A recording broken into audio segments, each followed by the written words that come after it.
दोस्तों, आज का ये वीडियो अश्वगंधा के किसान भाइयों के लिए बहुत ही खास होने वाला है। आप सोच रहे होंगे कि इस वीडियो में क्या खास बात होगी, तो आइए देख लेते हैं पूरे वीडियो में। बिना स्किप के पूरा वीडियो देखिए।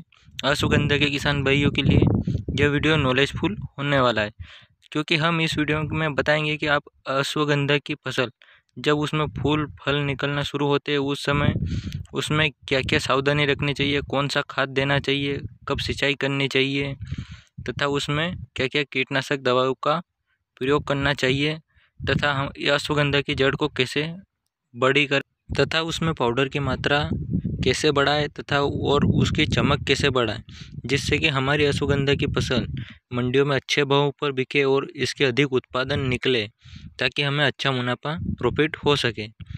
तो आइए शुरू करते हैं वीडियो शुरू करने से पहले आपसे रिक्वेस्ट है कि यदि आप हमारे यूट्यूब चैनल डिजिटल किसान पर पहली बार आ रहे हो तो चैनल को सब्सक्राइब कर लीजिए, क्योंकि हम ऐसे ही खेतीबाड़ी से जुड़े लेटेस्ट वीडियो की जानकारी आप तक पहुंचाते हैं। किसान भाइयों, वीडियो को लाइक तभी करिएगा जब वीडियो को पूरा देख ले, और यदि आपको वीडियो पसंद आए तो लाइक कीजिएगा, वरना डिसलाइक वाला भी ऑप्शन रहेगा। चलो आइए वीडियो को बिना देरी के शुरू करते हैं। तो किसान भाइयों, सबसे पहले अश्वगंधा की फसल में हमें सिंचाई के ऊपर ध्यान रखना है। अगर आपने अश्वगंधा की फसल अक्टूबर या नवंबर के महीने में लगाई है तो आपकी फसल का फूल फल आने का समय लगभग मार्च का महीना रहेगा। तो मार्च के महीने में आपको फूल फल निकल रहे होंगे अश्वगंधा की फसल में। तो उस समय आपको सिंचाई के बारे में बात करें तो आपको सिंचाई अश्वगंधा की फसल में ज़्यादा नमी नहीं बना के रखना है और ज़्यादा सूखना भी नहीं चाहिए। यानी कि अश्वगंधा की फसल में आपको, अगर मिट्टी के ऊपर डिपेंड करता है आपके खेत में कौन सी मिट्टी है। किसान भाइयों, कुल मिलाकर बात यह है कि आपको अपने अश्वगंधा की फसल को सूखने नहीं देना चाहिए, ज़्यादा खेत को कठोर नहीं होने देना चाहिए और सिंचाई कर देना चाहिए इसमें। किसान भाइयों, अब आपके मन में एक बात चल रही होगी कि अश्वगंधा की फसल में कम सिंचाई करनी होती है।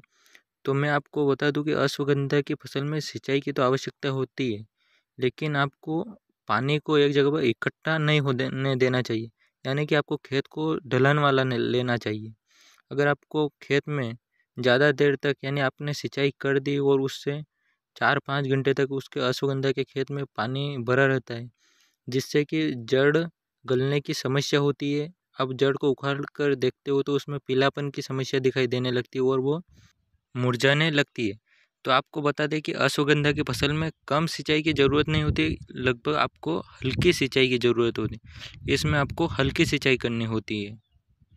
ये जो भी मैं जानकारी आप तक शेयर कर रहा हूँ, ये मेरे पर्सनल एक्सपीरियंस के आधार पर जानकारी शेयर कर रहा हूँ। किसान भाइयों, अब दूसरी बात की ओर चलते हैं कि अश्वगंधा की जड़ को मोटी, मजबूत और पाउडर और चमकीली कैसे बनाएं।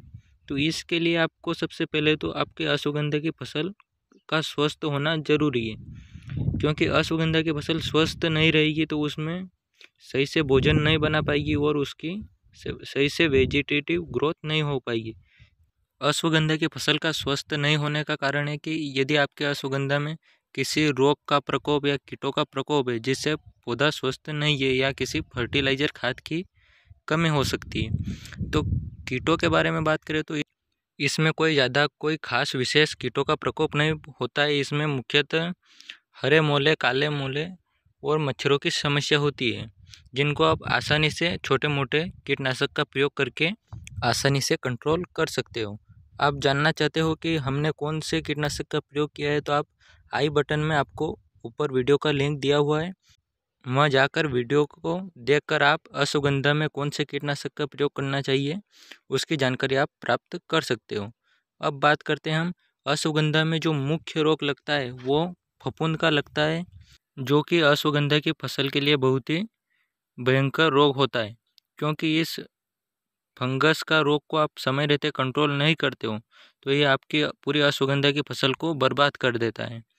क्योंकि यह पहले तो कम आपके अश्वगंधा की फसल में पत्ते पीले पड़ने लगते हैं और बाद में पूरे अश्वगंधा की पौधा ही पूरा पीला पड़कर मुरझा जाता है। और इसके आने के मुख्य कारण की बात करें तो यह सर्दी के मौसम यानी ठंड के मौसम में ज़्यादा दिखाई देने को मिलता है, क्योंकि जब शाम का समय होता है उस समय पूरी अश्वगंधा की फसल पर ओस आता है, और ओस आता है जिस वजह से फंगस लगने की ज़्यादा समस्या देखने को मिलती हो।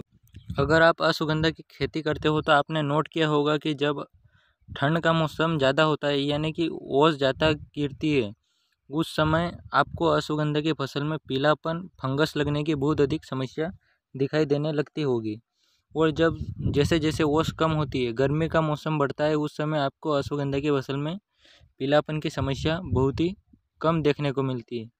आपने अश्वगंधा की फसल में फंगस रोग को सही से कंट्रोल कर लिया है तो आपको अश्वगंधा की फसल का अधिक उत्पादन लेने से कोई नहीं रोक सकता है।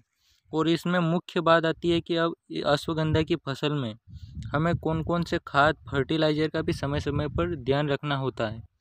तो अब हम इस वीडियो में बात करने वाले हैं कि जब आपकी अश्वगंधा की फसल में बीज या जिसे आप डोडी बोलते हो वो बीज बनने शुरू होते हैं, उस समय हमें अश्वगंधा की फसल में कौन से खाद का प्रयोग करना चाहिए जिससे कि हमारी उपज अच्छी, उत्पादन अच्छा निकले हमारा। तो अश्वगंधा की फसल जब बीज आना शुरू होता है उस समय हमारी अश्वगंधा की फसल तृतीयक अवस्था यानी थर्ड स्टेज में पहुंच जाती है। उस समय हमें एक तो पोटास की बहुत ही आवश्यकता होती है, क्योंकि अश्वगंधा की फसल में बीज से भी ज़्यादा जड़ का महत्व होता है, इसका भाव अच्छा रहता है। तो इसके लिए हमें पोटास की मात्रा की बात करें तो बीज आते वक्त आप यदि आपने पहले पोटास की मात्रा दे दी है तो आप वाटर सोल्यूबल NPK 0050 आता है जिसमें 50% पोटास की मात्रा रहती है और 13% सल्फर की, उसका प्रयोग आप स्प्रे करने के माध्यम से कर सकते हो। इसकी मात्रा की बात करें तो 1 किलो का पैक आपको 150 रुपये के लगभग में मिल जाएगा। और इसकी बात करें तो इसको आप 1 एकड़ में 1 किलो का प्रयोग करना है। यदि आपने अपने खेत में पहले पोटास का प्रयोग नहीं किया है तो आप MOP जो म्यूट ऑफ पोटास 60% वाला आता है उसे आप 40 किलो पर एकड़ के हिसाब से अपने खेत में फूंक कर इसका स्प्रे प्रयोग कर सकते हो और वो बाद में सिंचाई कर सकते हो। अश्वगंधा की जड़ को कठोर और मजबूत बनाने के लिए आपको कैल्शियम की आवश्यकता होगी और एक बोरोन की आवश्यकता होती है पौधे में। तो आप इसका प्रयोग कैल्शियम नाइट्रेट का भी प्रयोग कर सकते हो, इसके साथ आप बोरोन का भी प्रयोग कर सकते हो। और यदि आप इन दोनों का स्प्रे करने के माध्यम से प्रयोग नहीं करते हो तो एक आपको लिक्विड फॉर्म में, एक बाटल के फॉर्म में कैप करके एक आती है जिसमें आपको कैल्शियम और बोरोन दोनों मिलता है। इसका स्प्रे आप अश्वगंधा की फसल में करके अच्छी उपज उत्पादन ले सकते हो और आपको अच्छी जड़ें बनेगी, चमकीली और अधिक पाउडर वाली, तो उसका आपको मंडी में रेट भी अच्छा मिलेगा जिससे आप अच्छा मुनाफा कमा सकते हो। आपको इस वीडियो में दी गई सभी जानकारी मेरे पर्सनल एक्सपीरियंस के आधार पर है, जो मैं अपनी अश्वगंधा की फसल में प्रयोग करता हूँ उसके बारे में बताया गया है। आप यदि कौन से भी खाद, फर्टिलाइज़र, कीटनाशक का प्रयोग करते हो तो आप इनके डोज के बारे में आप अपने दुकानदार से और अधिक जानकारी ले सकते हो। आपको हमारे द्वारा वीडियो में दी गई जानकारी अच्छी लगे तो वीडियो को लाइक कर दीजिए और अच्छी नहीं लगे तो डिसलाइक वाला भी ऑप्शन है। आपका महत्वपूर्ण समय देने के लिए धन्यवाद। मिलते हैं अगले वीडियो में एक लेटेस्ट जानकारी के साथ। जय हिंद, जय भारत, जय जवान, जय किसान।